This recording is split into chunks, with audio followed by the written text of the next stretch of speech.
Bonjour. Bonjour. Et j'ai choisi comme premier sujet de comparer un petit peu l'approche de Hillel et l'approche de Shammai. Et communément, on associe Hillel à un homme qui était quoi? Qui était comment? Ouvert. Ouvert. Gentil. Gentil. Moins strict. Moins strict. Ça veut dire que déjà on entend dans les relations humaines, il était ouvert, gentil. Dans les relations, on va dire, qui ont à voir avec la religion, il était moins strict, il était tolérant, il était arrangeant. A contrario, Shammai est réputé comme un homme Dur. dur Non, plus strict, tout simplement. et plus strict. Ça veut Et dire moins dans- ouvert. Hein Et moins ouvert. et moins ouvert. Donc dans les relations humaines, il semble plus strict. Et dans les relations en rapport avec la Torah, il est plus rigoureux. Ça va ensemble, tu dis. Hein? Ça va ensemble. A priori, ça a l'air d'être ensemble, mais ça a l'air de cadrer avec le personnage. Moi, ce qui m'étonne toujours, c'est dès qu'on crée un petit peu un stéréotype, quoi. Alors, la question que je pose aujourd'hui, est-ce que c'est possible d'enfermer un personnage dans un stéréotype et d'être tranquillement dans une zone de confort en essayant d'imaginer que, voilà, quoi, il y a le bon et le méchant, la brute et le truand. Il y a des stéréotypes. Donc, C'est ambitieux. et quelque part, est-ce que ça rend bien compte de la réalité?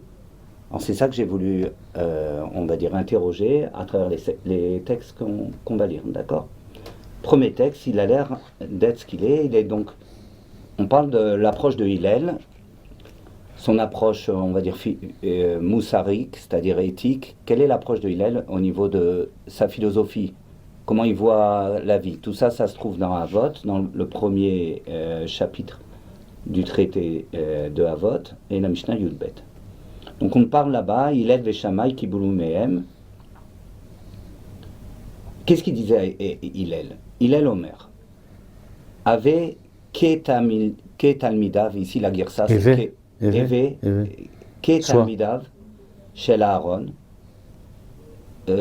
Soyez comme les élèves de Aaron. Qu'est-ce qu'il faisait Aaron? Pourquoi c'est quoi l'autre version? T'as dit cette Non, version? avait mi Talmidav, Ketalmidav. Ok. Chez Aaron, Oev Shalom, il aimait la paix. Verodev Shalom, on est dans quelle dimension de la vie, le Shalom? C'est les relations quoi? Humaines, on est bien. Il est Oev Shalom, Verodev Shalom, Oev et Abriot, il aimait les créatures, on est dans quelle relation? Il a déjà dit alors. S'il a dit Oev Shalom, c'est les briottes, il dit encore Oev et Abriot. Ah, ok. Madame la Chavero. Oui, ça veut dire. Ah, essaye de répondre. Non, la briotte, c'est plus que les hommes. On dit c'est le côté humain déjà, non? Oev Shalom par rapport aux humains. D'accord. Qu'est-ce qu'on peut dire encore entre un homme pourrait aimer le shalom, mais être, on va dire, rigide un petit peu, peut-être un petit peu Oev dur, Shalom. même si Ah, il faut des fois. c'est arriver à l'amour, c'est déchirer l'impossible. Ça veut dire aimer l'acte d'amour, c'est déchirer l'impossible. Ça veut dire tu peux être Oev Shalom, Rodev Shalom, mais pas faire. Regardez par exemple la discussion de paix entre les Palestiniens et les Israéliens. Bah, peut-être il y a eu des grands acteurs de la paix, mais on n'a pas déchiré l'impossible. Regardez l'entente conjugale. Peut-être qu'il y a une volonté de faire de la paix, mais est-ce qu'on a déchiré l'impossible?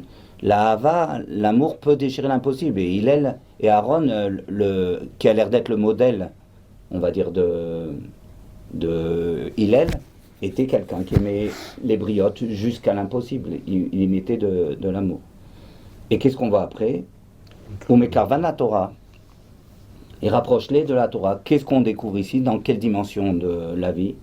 Mekarvan la Torah. Dans la dimension spirituelle, ce qu'on a dit dans la religion. Quelqu'un qui est ouvert, quelqu'un qui est accueillant, quelqu'un qui reçoit les gens dans leur recherche de Torah. Est-ce que le modèle, il est, on va dire, adéquat à ce qu'on a décrit, de ce qu'on sait de Hillel, qui était un personnage ouvert et tolérant? C'est adéquat a priori? A priori, Ouais. c'est adéquat. Puisqu'il aime les briottes, alors il faut les rapprocher de la Torah. Ça va être comme ça un petit peu aussi. C'est ou Mekarvan la Torah. Ou Mekarvan, c'est son but. Tu aimes les briottes, c'est bien aussi de les rapprocher de la Torah. C'est pas tout à fait ça. Le Rambam, il décrit un processus, on va pas le lire parce que ça prendrait du temps. Le Rambam, il décrit un processus dans lequel c'est parce qu'il aimait les briotes qu'il a réussi de les rapprocher de la Torah. Ah, mais Karvan, c'est une totsa, tu veux Voilà. dire. C'est pas ou mais Karvan, non. c'est une totsa, Voilà, ça marchait. C'est parce qu'il aimait les briotes qu'il réussissait à les rapprocher de la Torah. C'est-à-dire qu'il se mettait en condition d'humilité par rapport à eux, il se mettait en condition d'amour par rapport à eux. Alors, la Mishnah n'aurait pas dû dire ou mais Karvan, elle aurait dû parler au passé. Qu'est-ce qu'on aurait dû dire? Qui rêve au tam, kilo. C'est une c'est Vada une totsa, kilo. Mais Karvan a l'impression que c'est aussi, il le fait, quoi. C'est son but, c'est les karev. C'est pas que. Ok. C'est pas qu'il a réussi. Tu dis quelque chose de juste Non. ici. Non, De attends. toute façon, c'est du présent. Oev, Shalom, Rodev, Ouais. Shalom. Ou Mekarvan. Mais si tu dis que c'est une totsa, avec qui rêve au tam la Torah, tu veux dire. Tu dis quelque chose de juste. Tu dis, puisque on voit ça comme quelque chose d'indépendant, c'est-à-dire on met Karvan la Torah, comme si, et ça je mets 3 points de suspension parce qu'on va en reparler, il avait aussi un espèce de programme. On met Karvan la Torah, c'était un espèce de programme. C'est-à-dire qu'il voyait quelque chose, il voyait un but en soi de rapprocher de la Torah. C'était un espèce de programme. Un homme, il fonctionne avec des programmes auxquels il croit, des paradigmes, c'est-à-dire des moules de pensée auxquels il croit. Il est Oev et Tabriot, parce que là-bas, il s'y retrouve. On met Karvan la Torah, il les rapproche de la Torah. C'est-à-dire, c'est sa manière de fonctionner. D'accord? Ouais. Maintenant, regardons Shammai. Tournez la page 2, regardez Shammai.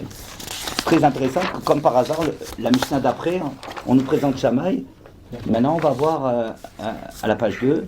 Donc, la Mishnah elle se trouve encore dans Pirkei Avot, chapitre 1, Mishnah 14. Shammai Omer, Shammai disait, Assez Torah Keva, ok, c'est pas, pour l'instant, c'est neutre, on aurait dit par rapport à notre sujet. Notre sujet, c'est d'apprécier l'ouverture ou la fermeture dans les deux relations, Ben Adam la Makom, la relation à Dieu, Ben Adam la Chavero, la relation aux hommes. On veut apprécier un petit peu quelle position ils avaient. Donc faire sa Torah, quelque chose de fixe. Oui, pour l'instant, ça a l'air neutre, ça rentre pas dans notre sujet a priori. Ok. Oui, tu y vois quelque chose? Faire la Torah, c'est déjà plus un aspect spirituel, Oui. donc un aspect entre l'homme et Dieu. Donc a priori, on sentirait ici qu'il fait passer le rapport entre l'homme et Dieu avant le rapport entre les hommes. Mais c'est pas absolu, tu es d'accord avec moi que c'est pas absolu?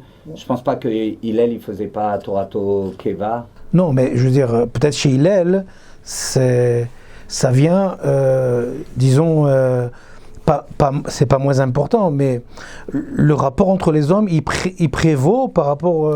Okay. C'est possible qu'on peut. En tout cas, dans ce qu'on a lu juste avant, au Mekarvan la Torah, on a dit que le spirituel, il vient là, chez Hillel en dernier. Ouais. Alors que lui, c'est comme on dirait C'est possible. C'est possible que dans la présentation, vous vous faites remarquer, et à juste titre, que dans la présentation de Hillel, on décrit son amour, et après, Mekarvan la Torah, ici on décrit d'abord qu'il était au Beth Midrash, et il faisait son limoud. Maintenant, regardez bien.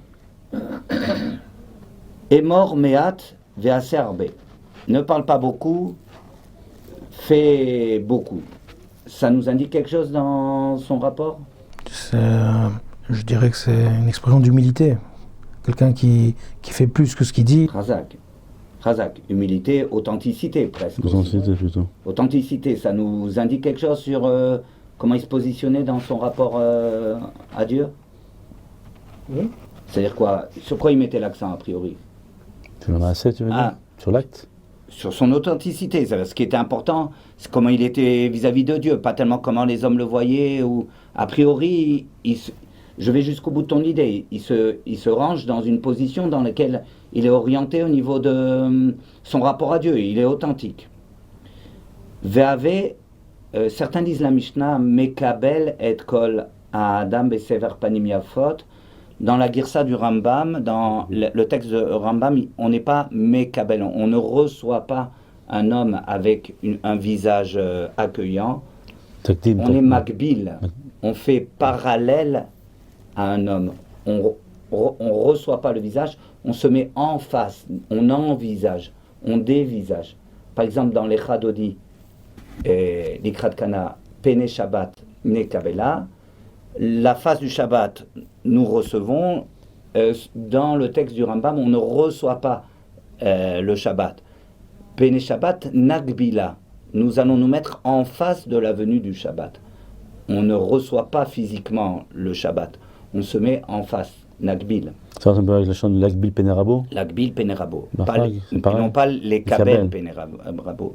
On va. Non, parce que lui va au devant là-bas quand il dit l'Akbil, il voilà, va au devant. On va au devant. On rencontre là un aussi, visage. il faut aller au devant, on rencontre un visage. Et Shammai dit Vave Magbil et Kol Adam et Sever Panim Yafot.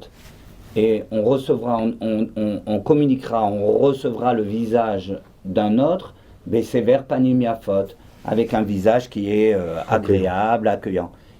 Il est expansif là, dans sa relation aux hommes, là, Shammai, il est expansif. Sauf c'est vrai. Ah ouais. Non, mais Oev Magbil, et Abriot, Oev et Shalom, Rodef et Shalom, Oev avec Magbil et Adam, Besever Panim Yafot. il est pas, il est moins actif que dans Shammai. Purée, il Shammai, a fait Magbil, c'est devancé. sur la touche. Qu'est-ce qu'il est sur la touche, Shammai? Mais Magbil c'est devancé aussi quelque part. Mais il est très C'est un règle de technique. devancé quelque part. Ah, Il est technique, ça veut dire. il est calculé, il est réfléchi, tu veux dire. Il est réfléchi. C'est Oui. précis. Comment se comporter demain? Parce que Rodef Shalom, comment je fais? Ça veut dire quoi? Ouais. Oui, il est technique, mais malgré tout, il y a une grande mesure. Avec Magbil et Adam et Sever Panim Yafot, on ne voit pas un homme en train de faire des déclarations d'amour. Clairement, il y a une grande mesure. Kol Adam, c'est un effort quand même. Kol Bien fait. Adam. Vous avez vu le petit rond? Non. Et il est marqué. Ouais. Ce qui m'a étonné, c'est le Kol Adam. C'est de là que mon enquête elle est partie. C'est pas marqué dans la Mishnah d'avant, Oev et Kol Abriot. C'est marqué Oev et Abriot, aime les créatures et rapproche-les de la Torah. Ici, Shammai, c'est marqué et reçoit les gens avec un visage heureux, accueillant, reçoit tous les gens. Qu'est-ce qu'il a, Shammai? Pourquoi il reçoit tous les gens? On a l'impression que Adam c'est déjà quelque chose de plus terminé que Briot, là. Essaye. C'est-à-dire que quand il a dit Oev et Abriot, c'est encore quelque chose assez en devenir. Bria. C'est pas encore ça. Adam, tu as l'impression déjà il a un certain tachlit. C'est sympa parce que Ça ressemble un petit peu. C'est quelque part c'est plus difficile. Kol Adam parce qu'il a déjà son caractère. C'est sympa ce que tu relèves. Posons ce postulat que, pour l'instant, on va voir si on peut le retrouver, que Briot, c'est quelque chose qui est en devenir, en potentiel, un guerre. On connaît tous les histoires de Hillel qui rapproche le guerre alors que Shammai l'avait repoussé. Donc quelqu'un qui est en potentiel de devenir, à contrario d'un Adam qui a l'air d'être un Adam. C'est déjà un statut bien Est-ce qu'il dit défini. ça après cette histoire? Il a fait des chouvas sur l'histoire? C'est sympa. Regardez maintenant le troisième texte. Vous avez un troisième texte? Ils nous ont fourni la feuille. Il y en a un qui va me donner son troisième texte. Non, je lis avec Manu. Attends, je reprends la deuxième feuille. On a dans Brachot, au 8e Pérec, au 8e chapitre de Brachot, dans la Mishnah Gimel, 3e Mishnah, on a un texte. Lisez avec moi. Bet Shammai Omrim, Mechabdim et Abayit, Vachaka Notlim la Yadaim. Bet Shammai disent, ils avaient l'habitude de manger par terre, et on a un problème après les lois, donc parce que le traité de Brachot parle des lois de la nourriture, on a un problème avec la nourriture. Quand on a mangé, on a laissé tomber des morceaux de nourriture. Ces morceaux de nourriture, ils peuvent avoir un volume assez important, comme le volume d'une olive. Sur le volume d'une olive, on a des lois de respect de la nourriture. Vous savez que les anciens, ils prenaient de la nourriture, ils l'embrassaient. De nos jours, je ne sais pas ce qu'on fait, mais nous, on nous a éduqués à prendre la nourriture et à l'embrasser.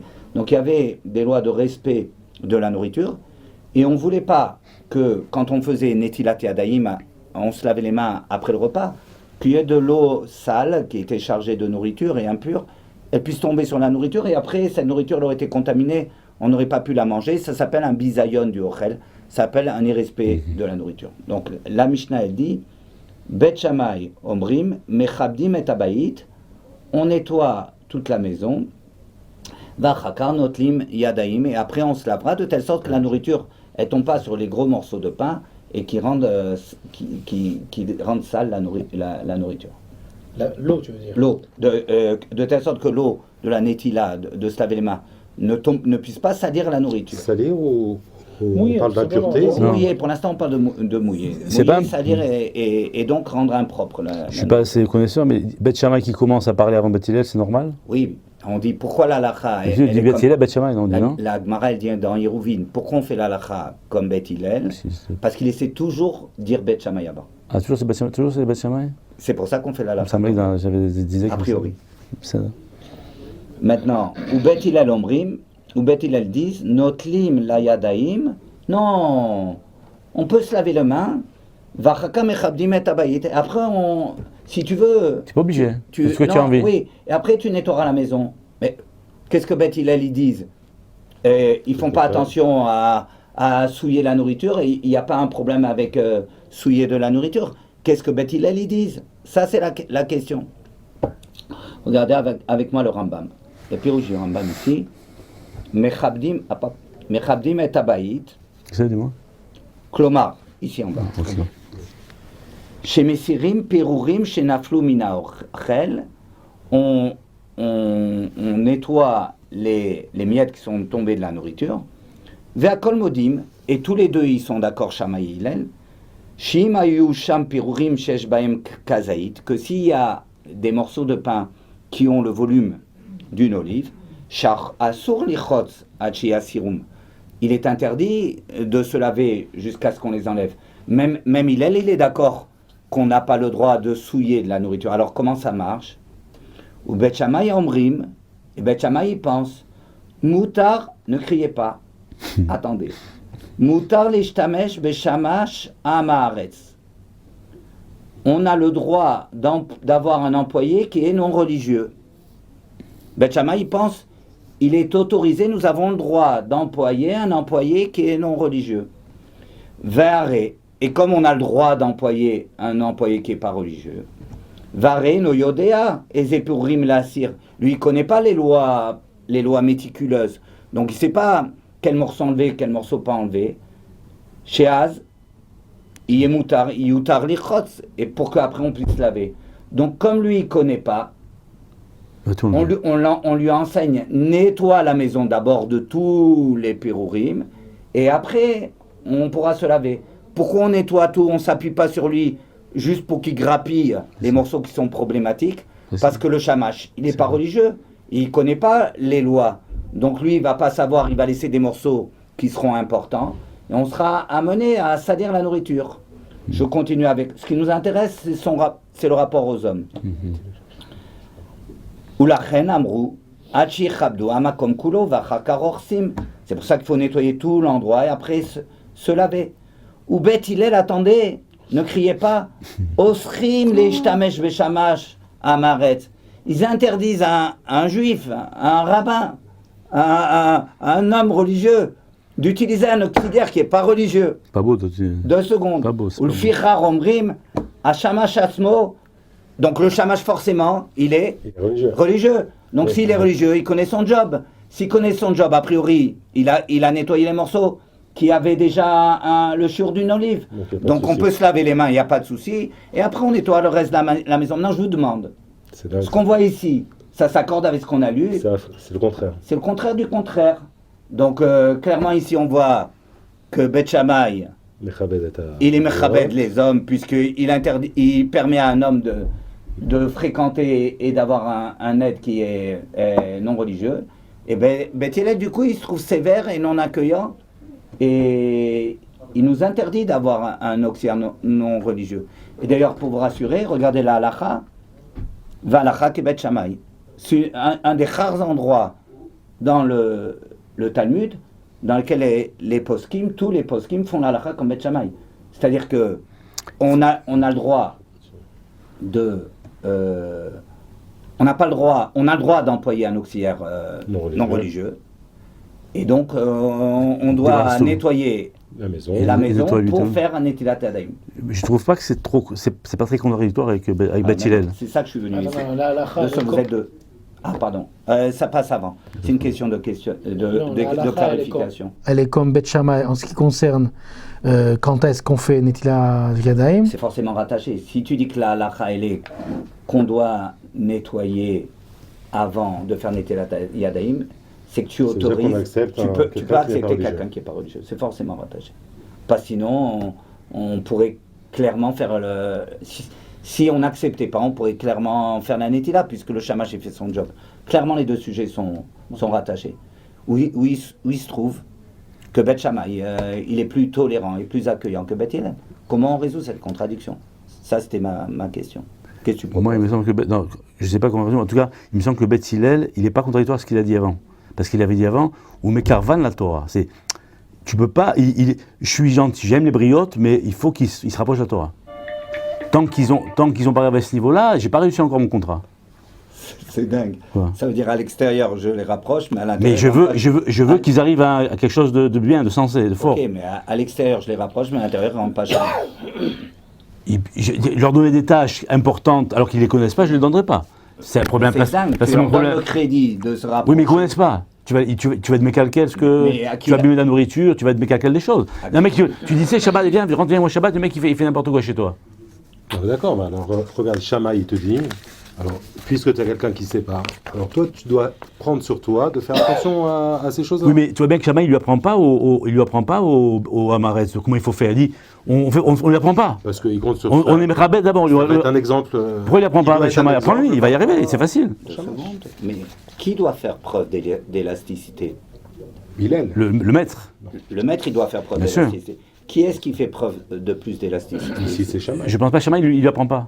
Mais ça veut dire qui est-ce qui. Et pourquoi Pourquoi il lui apprend pas? Apprends-lui. pourquoi il n'est pas prêt à recevoir un homme et ne pas lui apprendre comme. Parce qu'il y a des changes là, c'est un tas à lire. Ok, mais pourquoi il lui met la barre? Pourquoi il ne le fait pas rentrer à l'intérieur de la maison? Il le fait pas rentrer? Non, il ne le fait pas rentrer ici. En tout cas, pour le servir, il ne le fait pas rentrer. D'accord. Mais pourquoi il n'y apprend pas?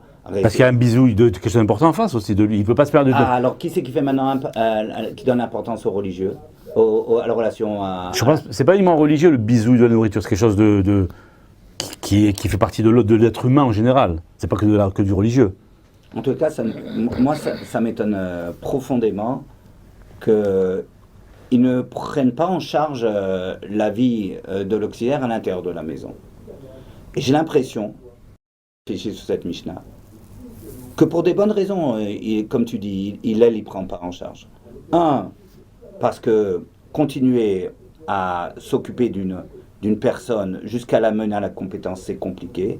Deux, peut-être qu'il va faire des erreurs dans la halakha, parce que soit il va se tromper, soit il y a des choses auxquelles il ne donne pas une certaine forme d'attention, donc même de manière volontaire, il va se tromper. Troisièmement, j'ai pas envie de dire ça, mais je le dis quand même, peut-être qu'à l'intérieur de la maison, quelqu'un qui n'est pas religieux, il peut influencer les gens de la maison. A contrario, tu vois que Shammai, lui, il prend en charge à l'intérieur de la maison, il est capable d'élasticité par rapport à son fonctionnement.